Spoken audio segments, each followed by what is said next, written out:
Bismillahirrahmanirrahim. Assalamualaikum warahmatullahi wabarakatuh.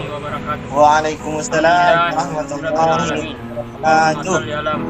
Alhamdulillahilladzi hadana li hadza wa ma kunna linahtadiya laula an hadanallah. Allahumma anfa'na bima 'allamtana wa 'allimna bima yanfa'una warzuqna ilma wa tuqa sholahan ya rabbal alamin. Jamaah Isya Tarwih yang insyaallah dirahmati Allah, kita kembali dipertemukan dalam mimbar sadar Muhammadiyah Sulawesi Tengah. Pada malam hari ini akan diisi oleh Ustaz Rahmat Baroah, aku mahasiswa dari Universitas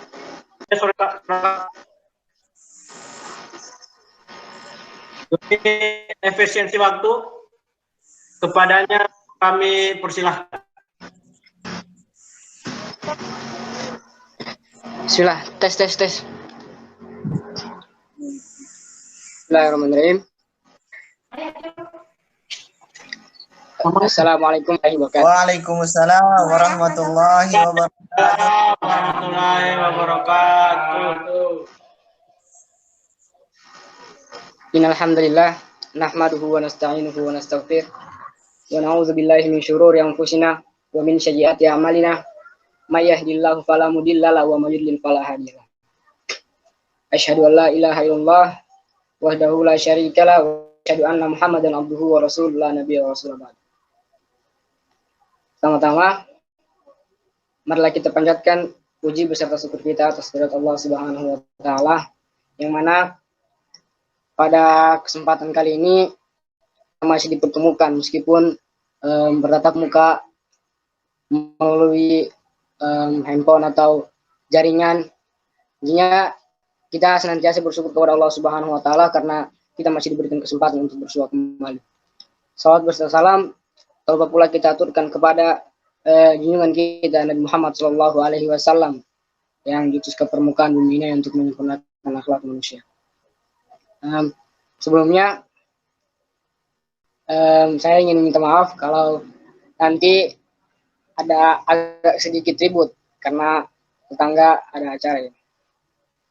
Sebenarnya menjadi sebuah kebanggaan bagi saya pribadi hadir dalam forum bersama Ayahanda, karena seumur hidup di dalam Muhammadiyah baru kali ini satu forum bersama Ayahanda, dan saya berharap nanti di forum-forum offline-nya bisa dibuat kembali forum seperti ini guna berbincang-bincang demi kedekatan antara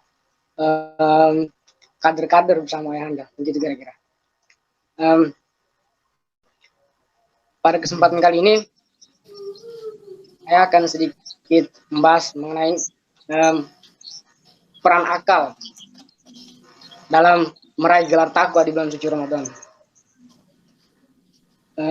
Jujur pada tadi siang bingung mau cari judul apa, jadi pikir-pikir dapatnya ini, peran akal dalam meraih gelar takwa di bulan suci Ramadan. Bulan suci Ramadan adalah bulan yang memiliki keistimewaan. Kenapa bulan Ramadan memiliki keistimewaan dibanding bulan-bulan yang lain? Karena di dalam bulan ini diturunkan yang istimewa, yaitu Al-Quranul Karim. Pada dasarnya bulan-bulan Hijriah itu semuanya sama. Kenapa Ramadan disebut sebagai bulan istimewa? Karena diturunkan Al-Quran di dalam. Dan ada sebagian ulama yang mengatakan jika mengucapkan bulan suci Ramadan ini tidak boleh diucapkan Ramadan saja karena itu merupakan bagian dari nama Allah. Tapi itu sebagian aja. Pada bulan ini juga Al-Quran diturunkan oleh Allah Subhanahu wa taala sebagaimana firman-Nya, Auzubillahi minasyaitonirrajim. Syahrul Ramadan allazi unzila fil Qur'an hudan lin-nasi wa bayyinatin minal huda wal furqan. Itu Allah Subhanahu wa taala menurunkan Al-Qur'an di bulan suci Ramadan sebagai petunjuk dan pembeda bagi manusia. Tentunya Al-Quran ini sendiri sudah dipandang sebagai sumber kebenaran yang mutlak. Dan bagaimana kemudian kita mengambil sumber kebenaran yang mutlak? Tentunya dengan menggunakan akal. Karena akal ini sendiri sudah menjadi sesuatu yang terpenting di dalam hidup manusia.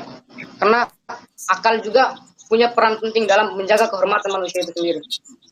Makanya dalam hemat saya, dalam pandangan saya, metode tafsir yang menggunakan ar-ra'yi dan masdur dilepas dari peran akal itu sendiri.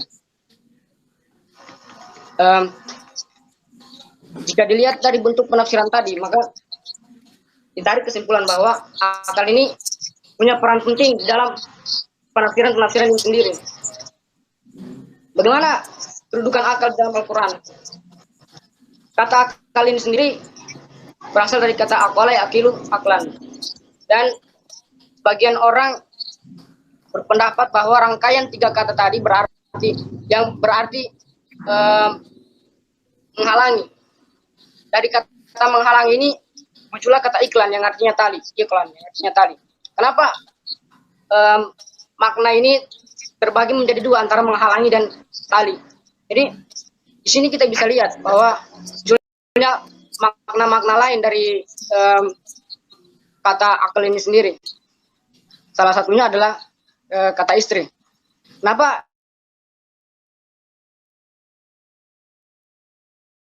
Itu sudah memiliki ikatan, sudah terikat oleh ikatan pernikahan oleh suaminya. Maka dari itu tidak boleh seorang istri menikah kembali ketika ia masih punya hubungan bersama suaminya. Jadi mungkin begitu kira-kira sedikit tentang akal.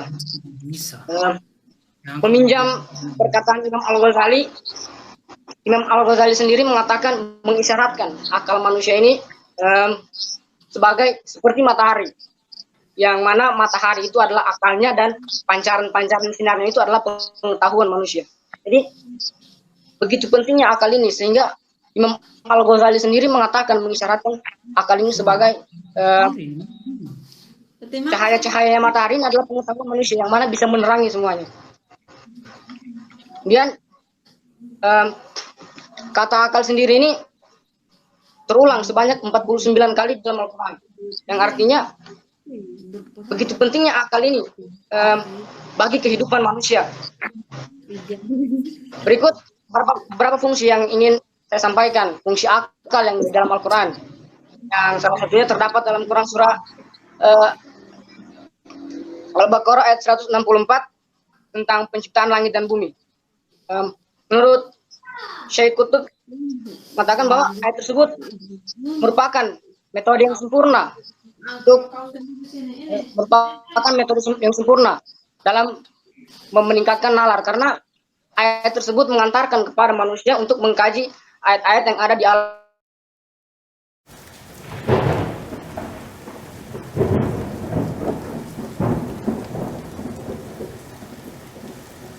kita bisa berkontemplasi, kita bisa merenung bahwasanya hidup ini penting untuk meningkatkan amal ibadah kita kepada Allah Subhanahu wa taala. Dan fungsi yang ketiga, akal itu untuk menjaga diri kita, menjaga kehormatan kita. Jadi dari akal kita bisa berpikir mana yang harus dikerjakan dan mana yang harus dilakukan dan mana yang harus ditinggalkan. Jadi melihat dari beberapa fungsi akal menurut Syekh Qutb tadi, sudah jelas bahwa akal ini punya peran penting dalam meningkatkan ketakwaan kita di bulan suci Ramadan. Apalagi kita sekarang Ramadan di dalam situasi COVID-19. Kalau orang kayak bilang 90, makanya tidak selesai-selesai. Gitu. Namun, bagaimana kita menggunakan akal kita di dalam bulan suci Ramadan ini, sementara kita melaksanakan bulan suci Ramadan dalam keadaan situasi yang seperti ini? Apa fungsi akal di sini? Jadi kita sebagai manusia diciptakan oleh Allah Subhanahu wa taala dengan akal. Begitu banyak akal, ayat-ayat tentang akal yang disebutkan di dalam Al-Qur'an. Jadi hingga di bulan suci Ramadan ini sendiri kan Allah Subhanahu wa taala menurunkan Al-Qur'an di bulan suci Ramadan ini. Jadi itu dalam penurunan Al-Qur'an ada kata perintahkan Nabi, malaikat Jibril memerintahkan kepada Nabi Muhammad untuk Iqra. Jadi sini terdapat dua penafsiran. Nah, disinilah fungsi akal kita untuk menalar. Dua penafsiran, yang pertama Iqra untuk membaca teksnya, dan yang kedua untuk membaca situasi. Maka disinilah kita perlu menggunakan membaca situasi di dalam COVID ini sendiri. Apa yang harus kita lakukan? Yang kita harus lakukan adalah menaati aturan-aturan yang telah ditetapkan oleh pemerintah. Jadi dengan itu kita bisa melaksanakan ibadah sesuai dengan tuntunan Rasulullah SAW, dan kita dapat meraih gelar takwa itu sendiri. Mungkin itu saja yang dapat saya sampaikan karena keterbatasan ilmu yang saya miliki. Mungkin apabila ada salah kata atau kesalahan dalam pengucapan dalil, saya bermohon sangat untuk dikomentari, bahkan dikritik pun tidak mengapa demi kebaikan saya ke depannya. Sekali lagi, saya sangat merasa bangga bercampur deg-degan ya, karena bisa berkumpul bersama ayahanda satu forum ini. Dan sekali lagi saya ingin menyampaikan harapan ke depannya agar forum-forum seperti ini dalam keadaan offline pun harus dihidupkan, karena kita lihat situasi sekarang antara kader-kader dan ayahanda itu sendiri ada sekat, tidak ada kedekatan. Hingga kadang kami kader merasa minder jika bertemu ayahanda karena tidak pernah dipertemukan di dalam satu forum itu. Itu mungkin harapan saya untuk kedepannya, karena melihat situasi dan kondisi kader kita sekarang banyak yang sudah pemahaman ideologinya tercemar oleh ideologi luar. Seperti banyak, mohon maaf ya, saya sebutkan saja kakanda-kakanda di IPM. Karena kenapa? Banyak ideologi karena mereka sudah takutnya mencemarkan, memberikan ideologi yang luas, yang dari luar kepada kader-kader yang masih perlu bimbingan. Misal, mendirikan negara khilafah.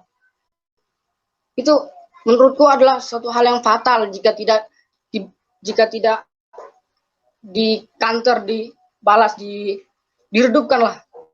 Karena adalah menjadi sebuah permasalahan yang besar ketika ada kader yang mendoktrin, bahkan memaksakan kader yang lain untuk mengikuti ajaran-ajaran yang tidak diajarkan kepada mereka. Jadi mungkin ini adalah salah satu harapan saya kepada ayahanda agar forum-forum seperti ini bisa dihidupkan dalam situasi offline, agar kader-kader itu tidak merasa minder kepada ayahanda, agar nanti tidak adanya jarak, sebagaimana Muhammadiyah ini sendiri menerapkan prinsip egaliter ini sendiri. Jadi begitu kira-kira. Mungkin lebih dan kurangnya saya mohon maaf. Bila ifisabilil haq, nun wal qalami wa maisturun. Assalamualaikum warahmatullahi wabarakatuh. Waalaikumsalam warahmatullahi wabarakatuh.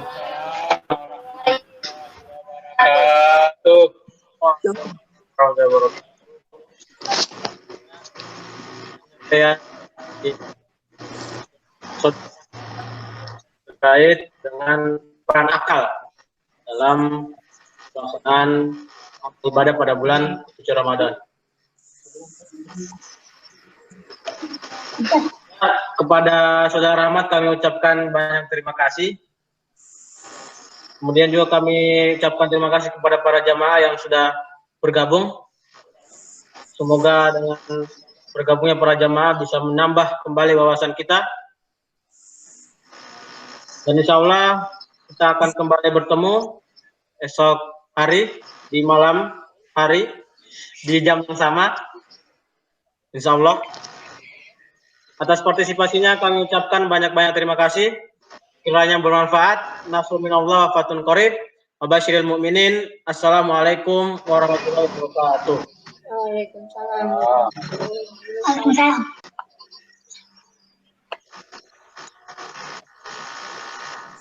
Siapa? Kamu tidak sholat itu. Nanti subuh dia sudah lalu sholat subuh. Jangan sholat sahur tidak. Kami ucapkan sama-sama.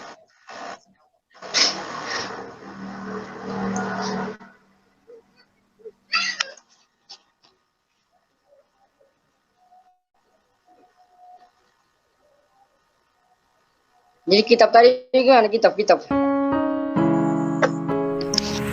Assalamualaikum warahmatullahi wabarakatuh. Alhamdulillah rabbil alamin.